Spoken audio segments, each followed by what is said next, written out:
होळीचा सण आणि आपल्याकडे पहिलं गोडाधोडाची बनते ती पुरणपोळी.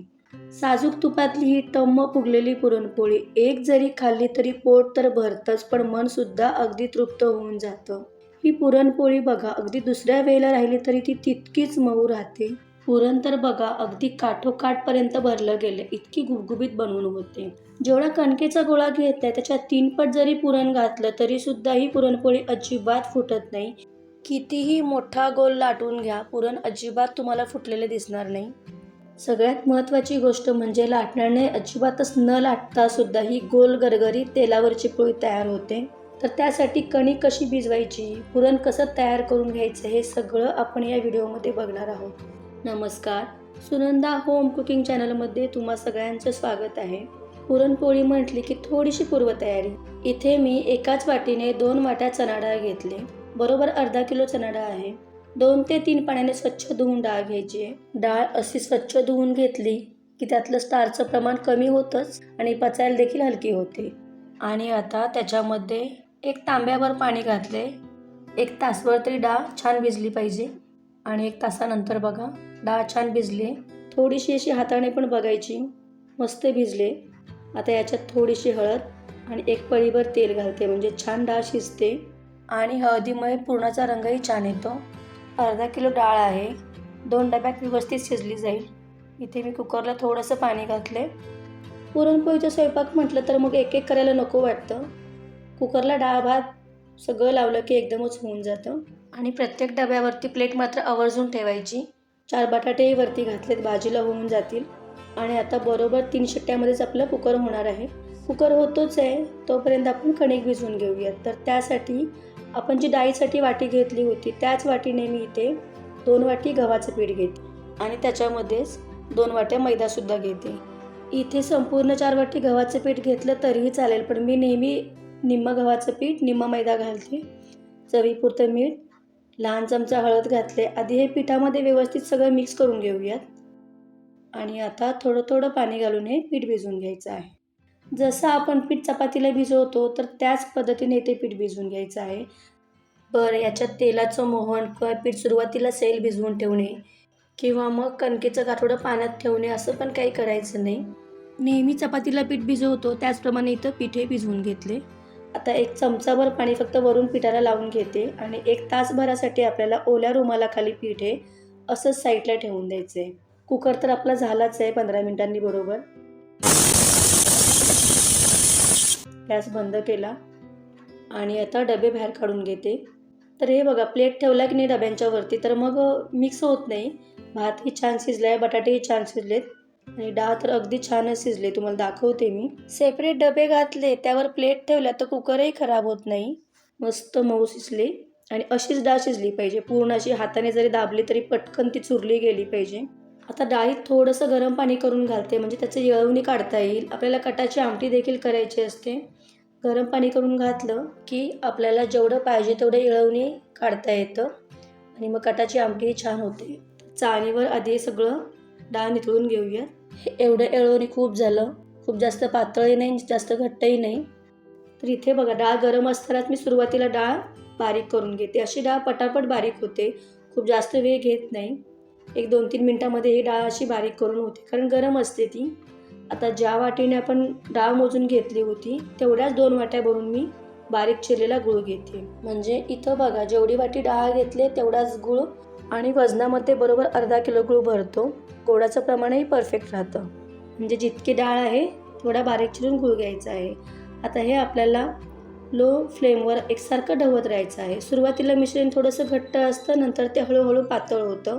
तर इथे बघा, आपला एक समज असतो की चमचा असा उभा राहिला की मग पुरण छान तयार झाले, तर अजिबात नाही. पुरण अजून आपलं पातळच आहे तरी चमचा उभा राहतोय आणि हे सगळं ओलसर दिसेल तुम्हाला मिश्रण. तर तसं नाही, अजूनही मिश्रण आपल्याला एकसारखं 2-3 मिनटं ढवळत राहायचं आहे. 2-3 मिनिटांनी बघा मिश्रण व्यवस्थित घट्ट झाले. आणि एकदा का मिश्रण घट्ट झालं तर गॅसची फ्लेम लो ठेवायची, अजिबात ती मीडियम किंवा हाय ठेवायची नाही, तळाशी करपलं जातं. आता इथे पण बघा, चमचा स्थिर राहतोय आणि मिश्रणसुद्धा घट्ट झालेलं आहे. अजिबात तुम्हाला ओलसर दिसणार नाही. थोडंसं पुरण हातावरती घेऊन बघायचं, हाताला सुद्धा अजिबात चिपकत नाही, म्हणजे पुरण आपलं व्यवस्थित बनलं गेले. जर इथे पुरण ओलसर राहिलं तर मग लाटताना पुरणपोळी फुटली जाते, व्यवस्थित लाटली जात नाही ती. आता हे कडेकडेचं जे आहे ना ते व्यवस्थित गरम असताना सुऱ्याने आत घालून घ्यायचं, म्हणजे पुरणसुद्धा वाया जात नाही किंवा भांड्याला जास्त चिटकून राहत नाही. 1-1.5 चमचा सुंठ आणि वेलची पावडर घातली, थोडंसं जायफळ किसून मिक्स करून घेऊयात आणि आपलं पुरण तयार आहे. गॅस बंद करूयात. तर इथे बघा एकसारखं ढवत राहिलं की अजिबात भांड्याला लागत नाही, की करपत नाही. आणि आपण सुरुवातीला डाळ बारीक करून घेतलेलीच, आता पुन्हा पुरण करायची गरज नाही. मस्त पुरण झाले. पुरण तयार करेपर्यंत लहान सहान कामं करेपर्यंत 1 तासभर निघून जातो. पीठसुद्धा छान मुरलं गेले. तर अजूनही मी तेलाचा वापर केलेला नाही. 1 चमचा प्लस इतकं पाणी घेतले आणि आता आपण मळून घेऊयात. तर इथे बघा मी काय पाट्या वरवंट्याचा वापर नाही केला किंवा पीठ असं आपटून घेतो तसंसुद्धा नाही केलेलं आहे. हातानेच मळून घेते आणि आता सगळ्यात छोटी थोडंसं तेल लावून हे पीठ आपण मळून घ्यायचं आहे. तर तेलावरची पोळी आहे तरीसुद्धा आपण कमी तेलाचा वापर करते. तर इथे ना तेल पिठामध्ये छान मुरलं गेलं पाहिजे इतकं मळून घ्यायचं आहे आपल्याला. असं वरून तेल दिसणार नाही तुम्हाला की त्याच्यामध्ये तेल घातले. बरोबर 2 पळी तेल कणकेमध्ये मुरवून घेतले. जितकी कणिक चांगली मळून घेऊ तेवढी पुरणपोळी छान होते. आणि पीठ तुम्हाला दाखवते, असं खेचलं तरी ते तुटलं नाही पाहिजे असं पीठ मळून घेतले. छान पीठ तयार झालं तर आपण पुरणपोळी लाटून घेऊयात. 3 ते 4 चमचे तूप घेते लावायला. तेल तूप दोन्हीपैकी काहीही चालेल. आता हे थोडंसं पीठ त्याचा लहानसा गोळा करून घेतला आहे आणि आता पुरणाचा गोळा घेऊयात. तर बघा जेवढा कणकेचा गोळा आहे त्याच्या आपण 3 पट तरी जास्त पुरण घेतले. आता हे साईडला ठेवते. थोडंसं मी तर मैदाच घेतला आहे लावायला आणि मैद्यानेच मी आता आपण गोल असा उंडा तयार करून घेऊयात. त्या कडा आहेत त्या अंगठ्याने 2 बोटांनी असं दाबून दाबून घेते. अशी छान पारी तयार करून घेतली आणि आता हा पुरणाचा उंडा त्याच्यामध्ये भरूयात. तर भरताना बघा वरून पुरणाचा गोळा मी आतमध्ये दाबत जाते आणि पारी जी आहे ती अंगठ्याने बोटाने अशी वर करते. तर जेवढा आपण पुरणाचा गोळा घेतला होता तेवढा सगळा गोळा याच्यामध्ये भरून घेतलाय आणि आता हे व्यवस्थित उंडा जो आहे तो आपण बंद करून घेऊयात. तर थोडंसं जे असं वरती हे पीठ जे राहिलेलं आहे ते खूप जास्त असेल तर मग ते काढलं तरी चालेल आणि नाही काढलं तरी काही हरकत नाही. घेताना गोळा लहानच घेतला होता. हा उंडा तयार आहे, हा साईडला ठेवते. तर आता आपण लाटण्याने अजिबात लाटून न घेता पुरणपोळी करतोय. तर त्यासाठी इथे मी ह्या वाहनसामानात ज्या पॉलिथिनच्या पिशव्या भेटतात ना त्याच गोल कापून घेतलेत. आता दोन्ही पेपरला मी थोडंसं तेल लावून घेतले. त्याच्यावरती हा जो मगाशी आपण उंडा करून घेतलाय तो ठेवून घेतला. थोडंसं हाताला देखील तेल लावले आणि आता हे हातानेच आपण उंडा जो आहे तो पसरवून घेऊयात. म्हणजे काय होईल, आतलं जे पुरण आहे ते एकसारखं सगळीकडे पसरलं जाईल. जशी भाकरी थापतो आपण त्याच पद्धतीने थापून घेते पण हलक्या हाताने. आता थोडंसं थापून झाल्यानंतर त्याच्यावरती दुसरा प्लास्टिक ठेवलेला आहे मी आणि हे बघा हे हाताने असं गोल गोल गोल असं प्रेस करत जाते. आता पूर्णपणे मोठा गोल तयार करून झाला आहे. जितका लाटण्याने गोल तयार होत नाही त्याच्यापेक्षाही खूप छान पद्धतीने ही पोळी तयार झालेली आहे आणि कुठेही तुम्हाला ही पोळी फुटलेली वाटणार नाही. आता मात्र लाटण्याची गरज लागणार आहे. लाटण्याला थोडंसं तेल लावलेलं आहे. तवा देखील तापत ठेवला आहे. थोडंसं तव्यावरती तेल घालते म्हणजे चिकटत नाही पोळी. आता ही जी पोळी आहे ती या लाटण्यावर अशी व्यवस्थित बसून घेऊयात. ती व्यवस्थित चिकटली जाते आणि आता अलगदपणे ह्या तव्यावरती टाकूयात. हे बघा थोडेसे असे बबल दिसले ना आलेले की उलटण्याने साईडच्या कडा आहेत त्या सोडवून घ्यायच्या. आणि ही तेलावरची पोळी आहे, थोडी नाजूकच राहते म्हणून सारखं सारखं उलटणं नाही लावायचं. थोडंसं असं हाताने त्याला आपण पलटी मारून घ्यायचं आहे.